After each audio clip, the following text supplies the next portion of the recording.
county towns, home to half of China's population. They may appear rustic or trendy. Some are obscure, while others are world famous. Though often seen as small towns, in countless hearts, they hold the whole universe. Here, humble yet remarkable dishes thrive in the embrace of China's countryside.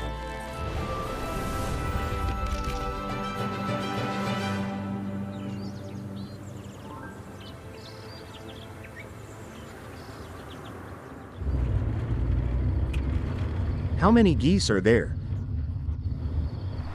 About 200 or 300. 200 to 300.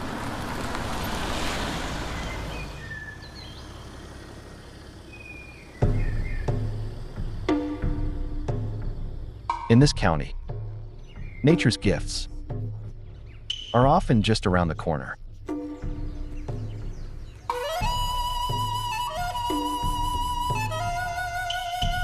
Garbed in brown plumage, with a sturdy build and a distinct black crown. This is China's largest goose, the lionhead goose.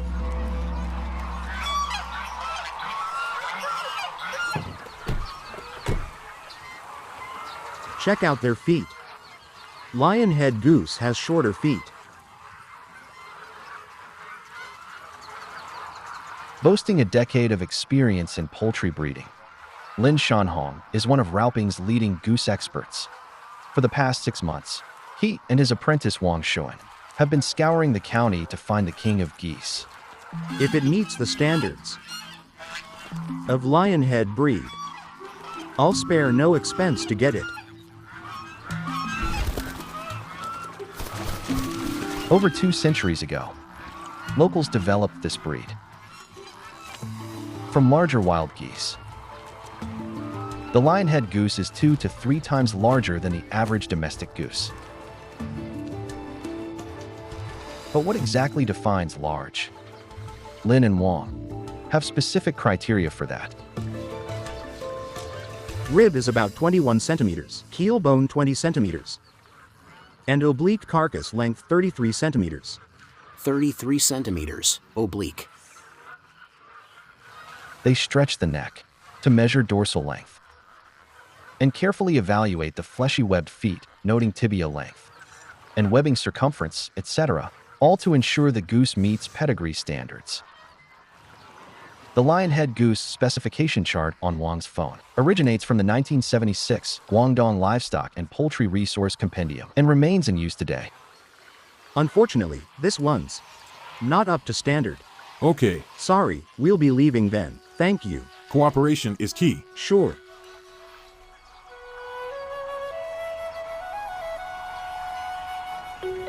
Raoping people's obsession with the lionhead goose's size stems from Chashan customs.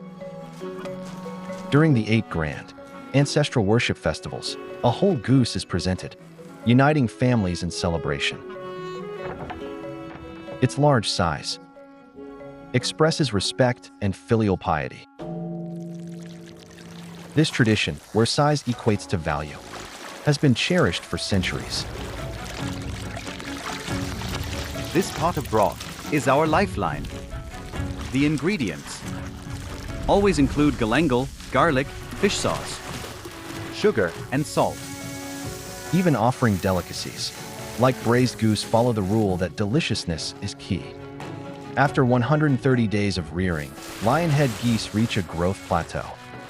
At this stage, their meat is thick yet tender, perfectly complementing the rich, savory broth. Dip it in the broth 1 or 2 times, allowing it to circulate within and enrich its flavor thoroughly. A 90-minute braise requires repeated lifting and immersion, alternating between cooling and heating, resulting in amber-hued skin, saturated with deep, aromatic flavors. Not just a favorite in Chashan, this rich, meaty bite is a pursuit of those protecting the breed.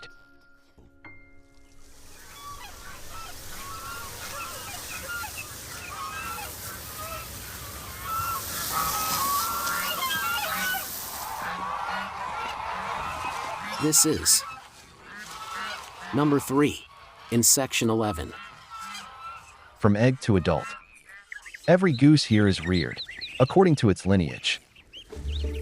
To maintain superior genetics, these gene guardians often travel to remote areas to find untainted purebred males. Only then can the lionhead goose remain the cherished favorite of Raoping people.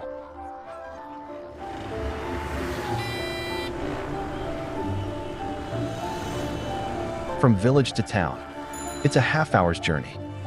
This, too, is the distance from farm to kitchen. Raoping, a coastal town cradled by mountains, lies at Guangdong's easternmost point, adjacent to Fujian. The locals naturally seek the authentic taste of ingredients.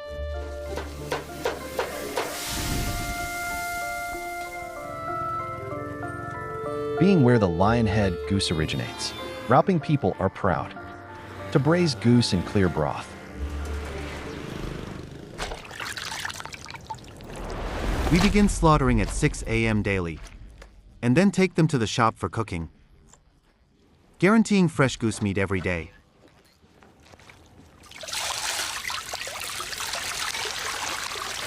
Originating from Hakka, sugar and salt craft the base flavor for Raoping's white braised sauce.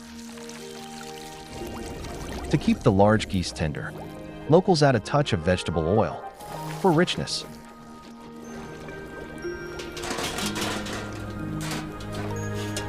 The goose is cooked uncovered, weighed down.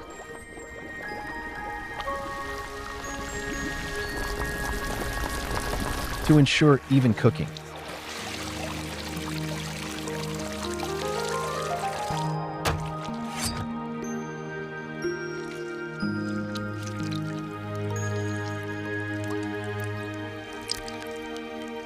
We prepare around 10 geese a day, plus over 300 bowls of noodles. Wang's family runs several eateries in town, each prospering, not only from braised goose, but also from their freshly made noodles.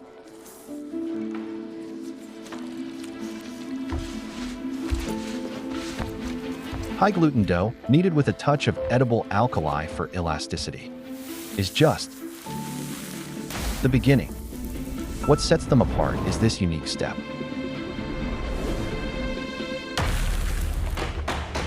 Hand tapping ensures the noodles are springy, with a chewy texture. Hand tapped, rod pressed, till the dough is 2 millimeters thin. The noodle strands boast a tight gluten network. When boiled, they spring to life, curling into delightful shapes. Paired with scallion garlic oil enhanced by goose fat. And a few plates of goose meat. This dish is an everyday delight in this town.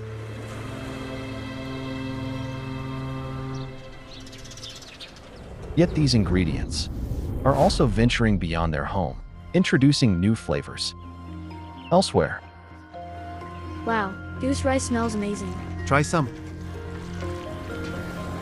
Just 15 minutes away in Ambu Town, the way to savor lionhead goose takes a completely different turn.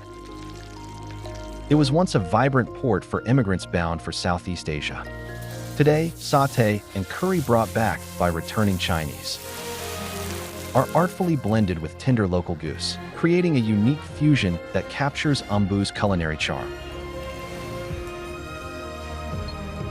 Some regions are blessed with abundant resources, where nature's gifts shine through in their original flavors. Elsewhere, people get creative, blending nature's offerings with culinary wit on everyday stovetops. to craft the iconic tastes of their hometown. Over 700 kilometers away, in the heart of the Jianghan Plain, lies Xiantao Hubei, once called Mianyang, a city with more than 1,500 years of history.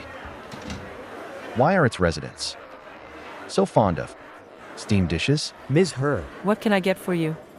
some steamed meatballs, steamed lotus root, steamed potato, and taro, please. All set. Many longtime Xiantao residents follow a morning routine, grabbing some steamed dishes from a familiar shop before heading to their regular breakfast spot. Can you reheat these for me? Auntie, reheat. Anything else? A bowl of bone broth noodles, please. Even if shops don't sell steamed dishes themselves, they'll reheat them for regulars. A hidden rule of local breakfast culture.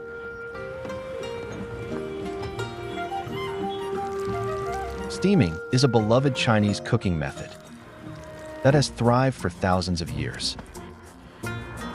Here, in this land of rivers and lakes, it has developed a unique character.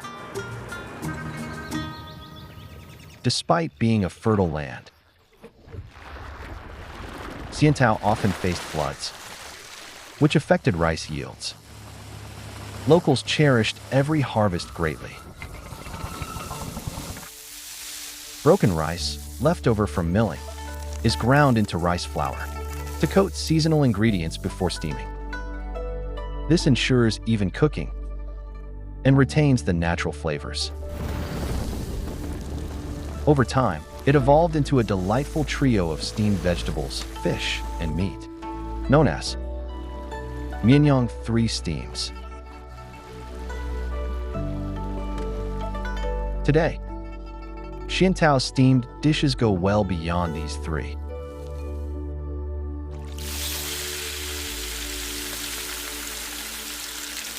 Local resources and customs have cultivated the pinnacle of steamed delicacies.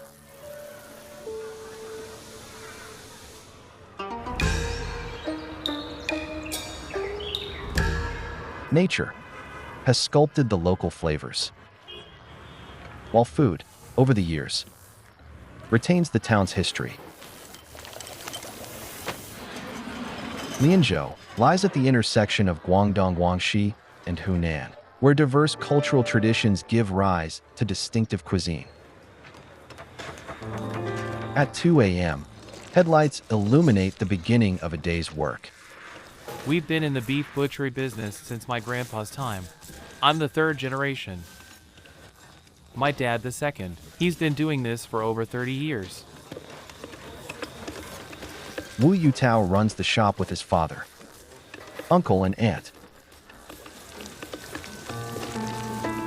With a deft slice, a thick cut of beef unfurls like a scroll. The constant background clinking comes from a unique tool. Cutting meat from a bone isn't all that hard. At first, it seemed difficult, but now it's almost second nature.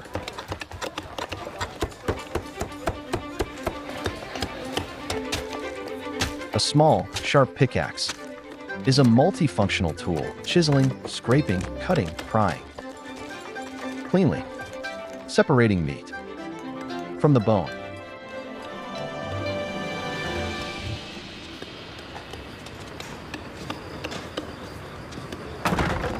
In the market, tasks are often divided by gender. Women manage processes involving intense heat.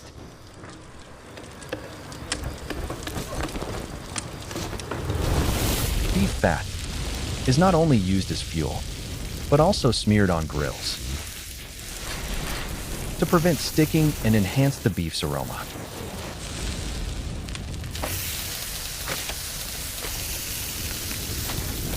The heat's intensity and the thickness of beef slices determine the final texture. Sweating. The meticulous care of the women ensures the beef dries evenly.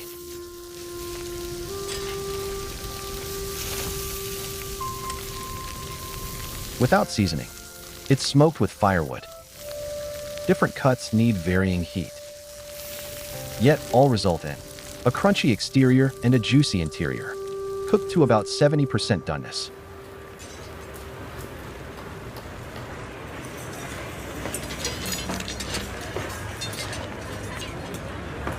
This part's more tender. I'll take some of the tender pieces.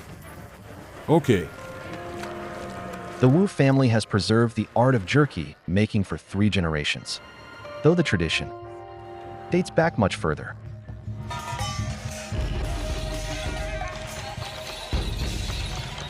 Over 1,000 years ago, renowned Southern Tang General Wu Jingyuan settled here after retiring, bringing with him the military technique of preserving meat as jerky. Every year on the 14th of the 4th lunar month, family members return home to honor their ancestor Wu Jingyuan. For the festive feast, local chefs often use a unique Hunan ingredient, white chili, to make jerky. Lianzhou's northern border connects with Hunan, making it a key stop for salt traveling from Guangdong to Hunan. As people migrated, Hunan's spicy palate began to flavor local dishes.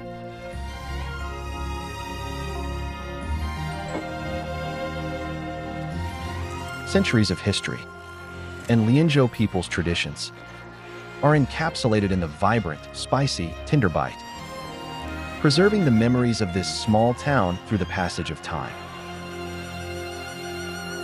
Although small, this county town has a wide embrace.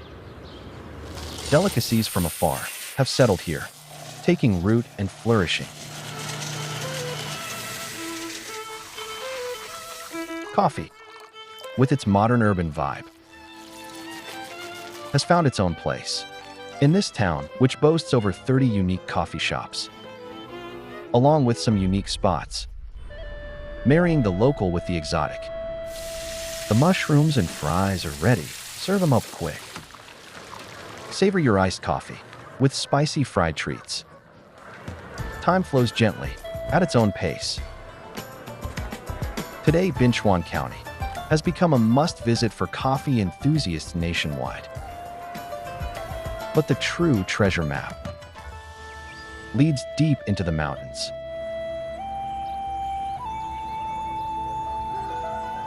Zhukula village is over 100 kilometers from Binchuan. Before the roads were built, getting here required using every possible means of transport.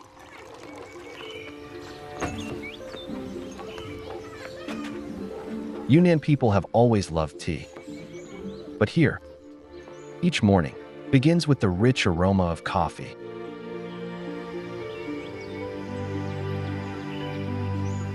At an altitude of 1,400 meters, the valley nurtures these far-flung travelers.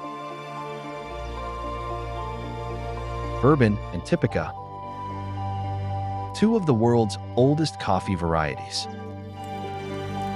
Be careful not to remove the tender sprouts, or there won't be any fruit next year. Harvest, then take them home to dry. In 1904, a French traveler planted these living fossil-like coffee trees. Due to the area's inaccessibility, these beans were never exported, serving only the locals for over a century. Diligent villagers have nurtured them. And today, apart from a large area replanted 30 years ago, the village still has 23 century-old trees that bear fruit annually, a rarity in the world.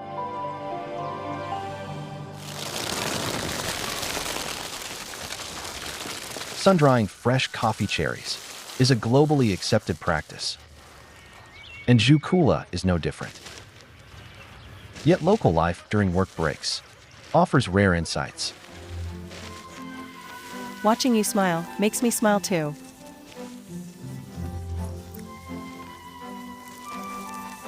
Chew it like this, kid.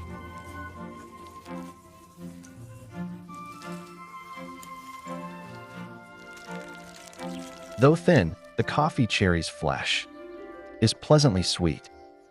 similar to sugarcane.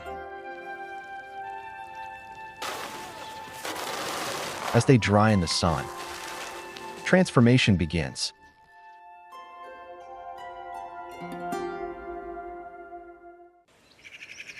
It's been over 20 days. After 20 plus days of drying, we're ready to process them. The method Jukula village uses to process coffee cherries is truly rustic. Don't use too much force. Just chua gently. We locals know what chua means. Exactly how much pressure to use when pounding.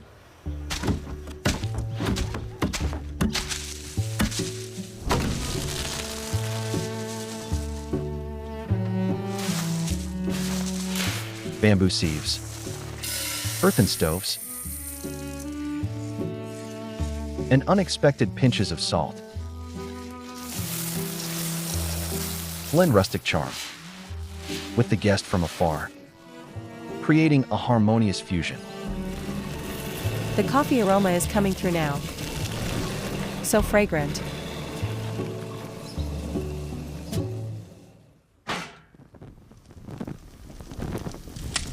The aluminum pot, worn from daily use, is the village's trusted coffee maker. Forget about light or dark roasts, drip or pour over. This humble vessel reveals coffee in its purest form, boldly bitter yet sweet and rich. Delicious. These seeds, sown by chance a century ago, grew in the embrace of the hills, creating a lasting taste memory.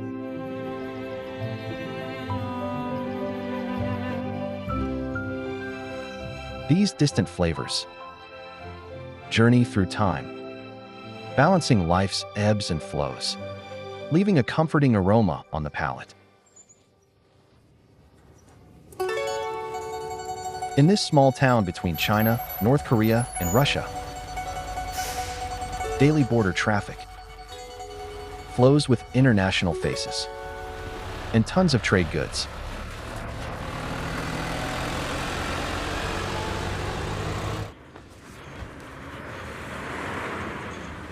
Wang Kai-Chow is a new Hunchuan resident of just 5 years. Hey bro, I'm here, but the truck isn't. Almost there. Okay. Just wait in line for a bit. Please hurry up. Young and fearless, he ventured into the most competitive food scene in town, bringing his whole family along. Their journey weaves stories of perseverance throughout this small city. As you walk through Hunchuan, these titans of the sea are a common sight. Established in 1988, the Hunchuan port is just 42 kilometers from the nearest Russian fishing port.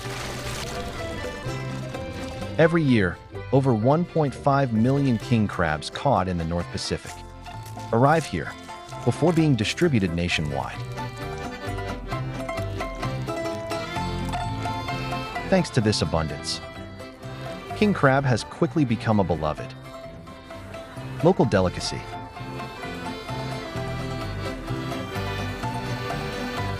Hey Chow, hey, get me a crab. Grill the legs. Sure. Over charcoal, king crab legs turn snow white and succulent. Sugar, chili sauce, vinegar, white vinegar, and beer, topped with raw egg. The local Korean-style barbecue sauce delivers a sweet, spicy, and tangy taste. This is a hidden gem found only in Hunchuan's barbecue spots. Cooking crab? All right. We've fastened a tag for security. If you manage to remove it, you can take the crab for free. Rest assured. Wang runs a small shop, selling live crabs and offering cooking services. His mother welcomes guests, while his dad rules the kitchen. Everyone plays their part in perfect harmony. About 90% of the nation's king crabs, snow crabs, and mitten crabs are shipped from here. Stir-fry the legs with chili and steam the body. His wife Xiu Pengyuan excels in sales. But rapid sales can be stressful. How many crabs are left? About 20 or 30. Better hurry or we'll run out. Got it. On this seafood street, Wang is the youngest and newest merchant. In peak seasons, with his limited resources, he relies on nearby vendors to pull orders efficiently. This shipment before Labor Day involves 10 containers shared by 4 vendors. Let's draw lots. Fellow entrepreneurs devised a poker system to allocate containers, demonstrating the county town's solidarity in sharing. Got the back container. Me too. I got the front container. The front container might sound promising, but is actually the least desirable. Those near the truck's head and rear have lower survival rates. They are warmer than those in the middle, resulting in higher mortality. Therefore, less profit. And that leads us to the opening scene. All right, let's go. For Wang, spotting the truck early calms his nerves.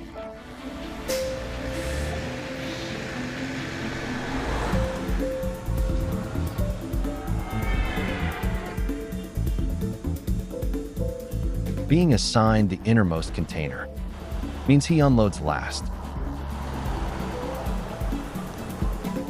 Need water? No, unload directly.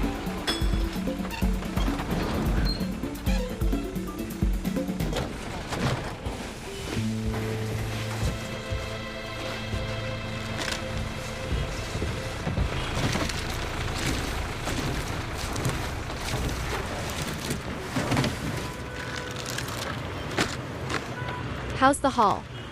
Not bad. Better than expected. How come you always end up with the front or the back? Luck of the draw. They look small. But they're plump. Good.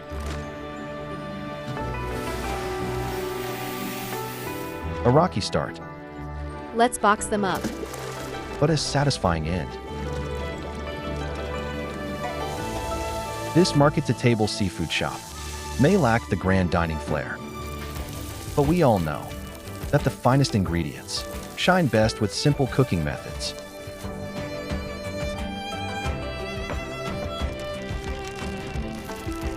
Steaming locks in the flavor, making the king crab meat plump and juicy.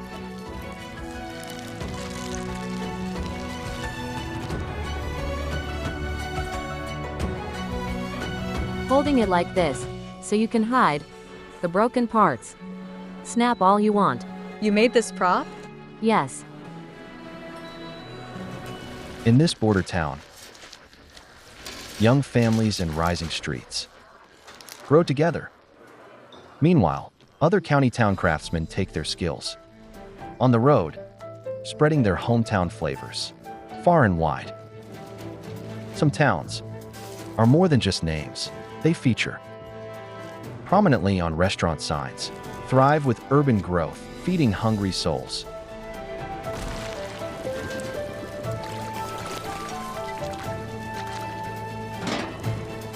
One has already delighted the world with its snacks, perhaps tickling your taste buds right now.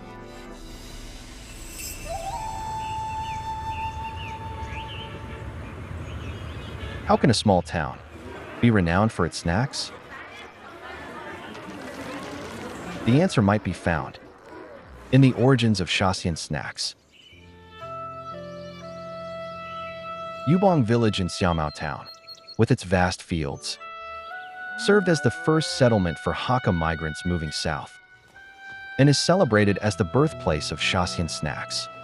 Nearly 90% of villagers have left to run snack shops elsewhere, but they always return to open a shop in their hometown as they settle back for their golden years. Today, Yu Herwin and Zhang Xiuji have an important task.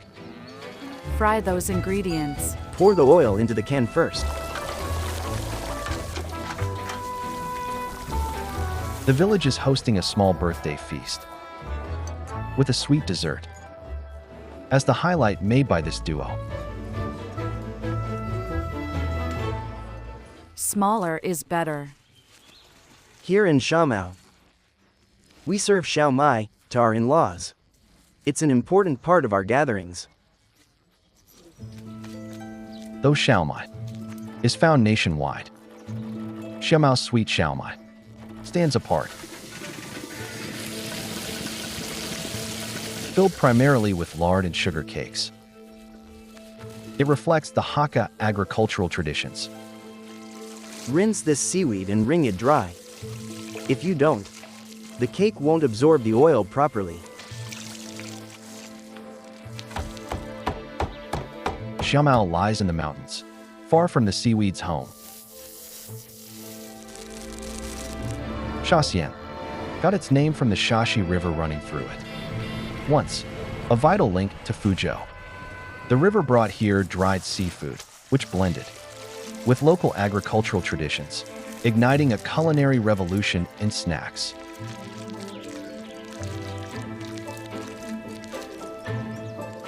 Sweet xiaomai vividly captures the essence of Shaxian snacks.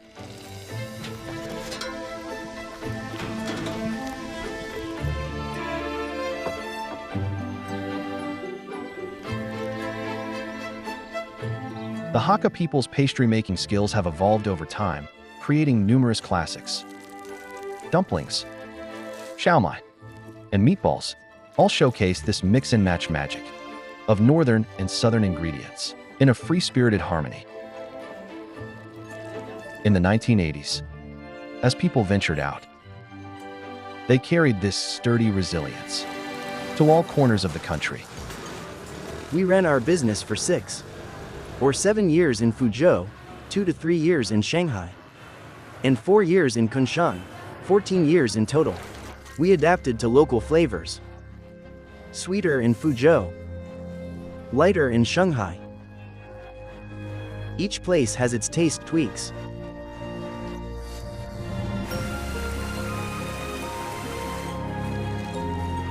Outside of Shaxian County, you'll only find the Shaxian Snacks sign, standing as a testament to the town's shared commitment to delighting the world's palate. Yet within the county, each spot proudly displays its name, based on its signature dish, revealing the town's unique character.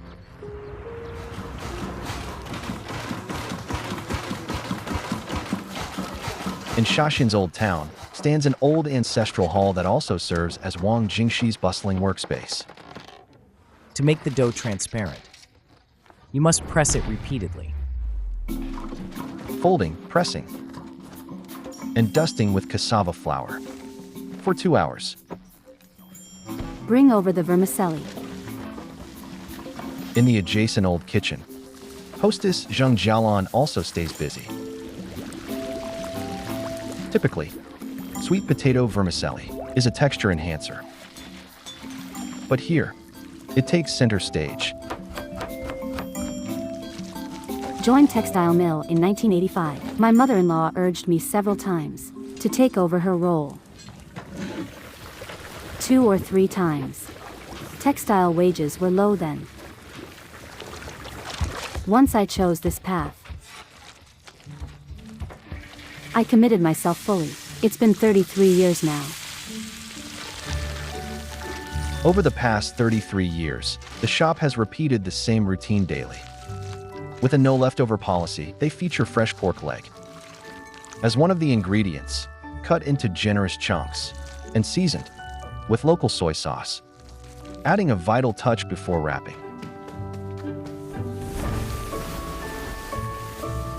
Now, after countless folds and presses, the dough is paper thin and translucent. It's got to be 0.6 millimeters. That's the standard.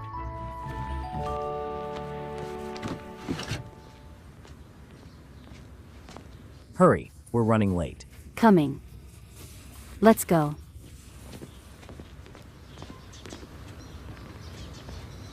Many from Shaxian venture out for promising shop locations. But Jing's family treasures their homegrown spot.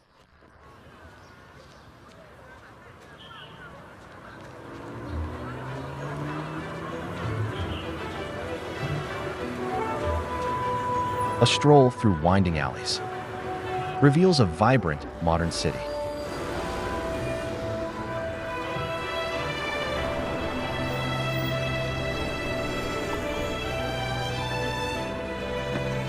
This little shop across from the mall is truly a gem.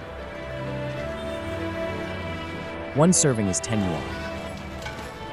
Already packed. Tell him to take it out.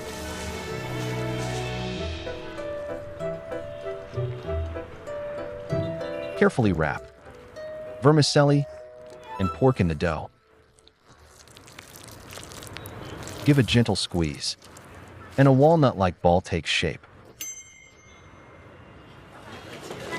Every 4 seconds, a fresh xiaomai is crafted. I make over 10,000 daily. Making these snacks is tough.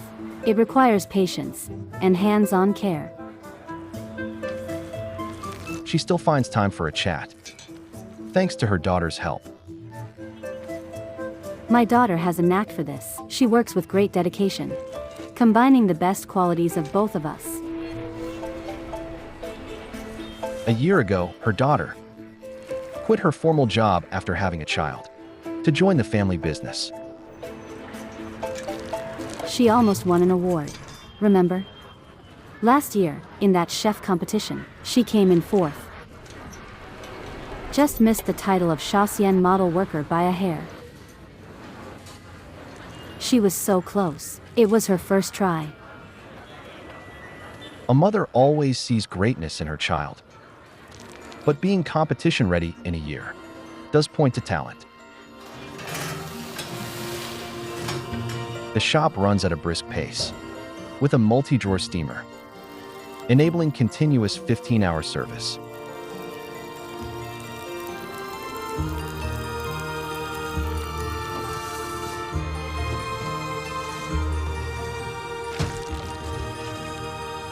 Freshly steamed xiaomai meets the shop's special soy dip. A gentle squeeze, and the sauce seeps into the filling, delivering a juicy, flavorful burst. A pleasure only the local gourmets know. Come inside, grab a seat. Xiaomai 2 bowls. Each bite is a burst of sweetness and satisfaction, a joy that can only be savored in Shaxian County. I told the owner she should open a branch elsewhere. I don't have the courage or desire, mostly because business is so good here. Why complicate things? Isn't that so? It takes a lot of effort. Family-run businesses struggle to find skilled workers. Too hard to manage. To leave or stay. This choice isn't just for Shaxian snack chefs, but for every person born in a county town. Yet no matter the destination, what people always seek is a sense of warmth, peace, and contentment.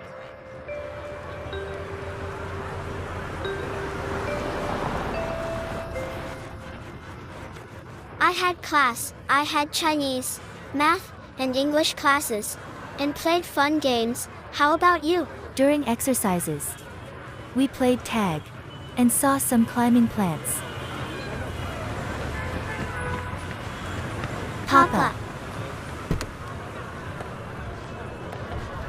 Good evening, kiddos. Hi, Papa.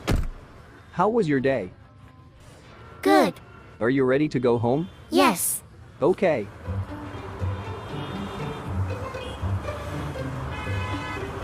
How do you say teacher in Chinese? 老师. Correct. Do you know how to say electric bike in Chinese? I forgot how to say electric bike. It's like bicycle, but it's called 电瓶车. Diampingshire, right. Özkan Sürzer hails from Turkey, but both his business and personal life are closely tied to this city.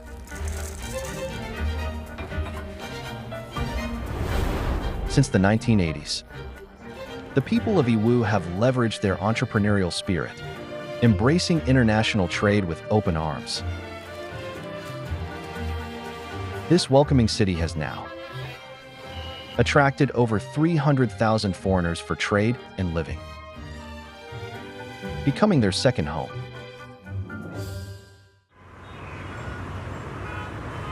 Not too high, otherwise when I brake, everything will topple.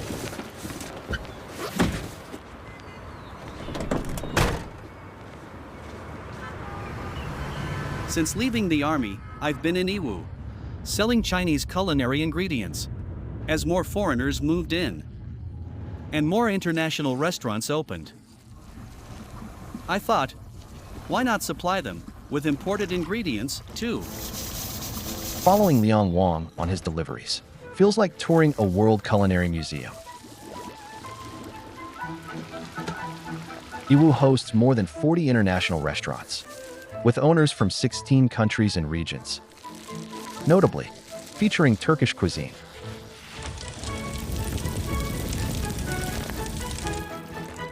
At the crossroads of Europe and Asia, Turkish people weave ancient tales through their cooking, turning spices into keys to unlock a world of rich flavors.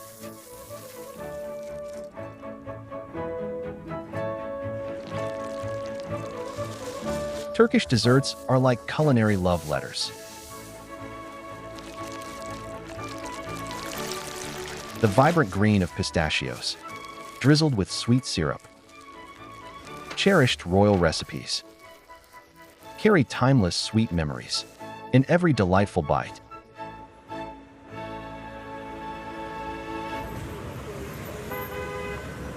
Today, Özkan ordered something unusual from Lyon.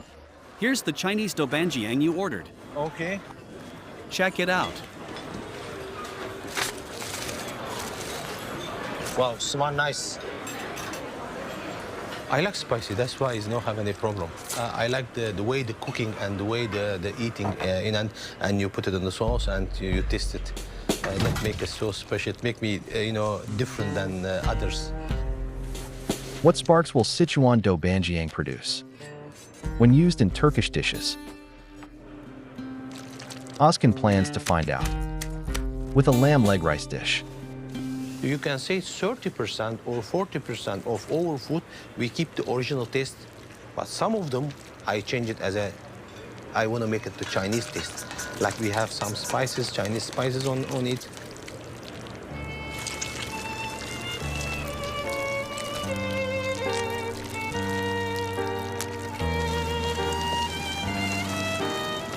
Will doubanjiang's potent flavor clash with this traditional Turkish lamb dish? Özkan isn't completely sure, but life has taught him that trying is the first step to success. My childhood is so different story, which I was in hometown Mardin. When I was 15 years old, I moved to England to study, and somehow I played. I was playing so good. I was a football player.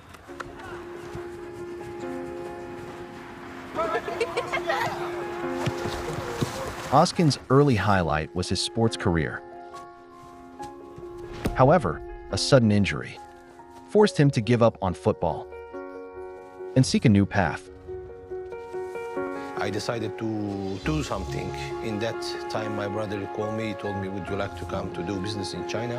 I was so surprised about this because I never have any idea to come to China or no have any idea to come, like, to live here. After years of exploration, Oscar chose Yiwu, a small, welcoming city.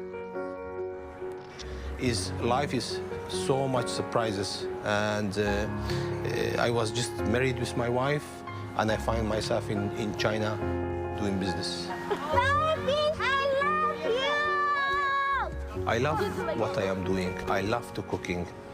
If you want to be successful on your business or on your job, what you have, you need to love first, you need to love your job. After 4 hours, roasted and stewed flavors emerge. Crispy on the outside, tender within. On this Turkish table, grains and meat harmonize beautifully, while a touch of Chinese doubanjiang weaves a flavorful bridge, connecting travelers to a taste of home. Doubanjiang, an exciting new Chinese spice. I've combined it with Turkish spices to craft this special dish.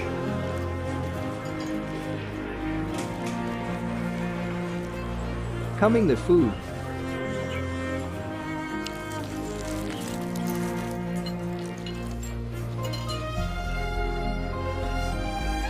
China's over 2,000 county towns weave delicate tapestry across the land. Through changing seasons and cozy scenes, flavors echo from north to south. These seemingly ordinary towns are the roots of China's distinctive taste. For half of the Chinese, these small towns are cherished homes, brimming with treasures.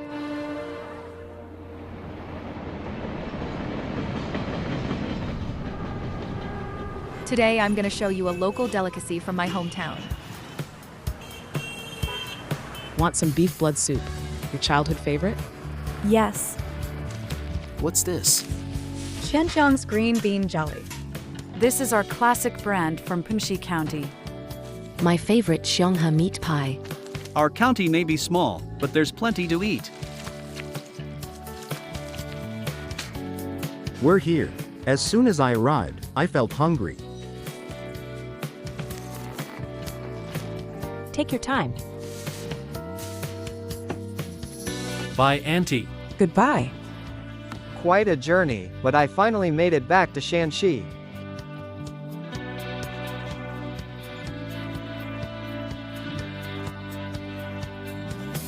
Many might not know, these stunning treats are hidden in my small town. So, come see for yourself. Pickling salted duck eggs? Yes.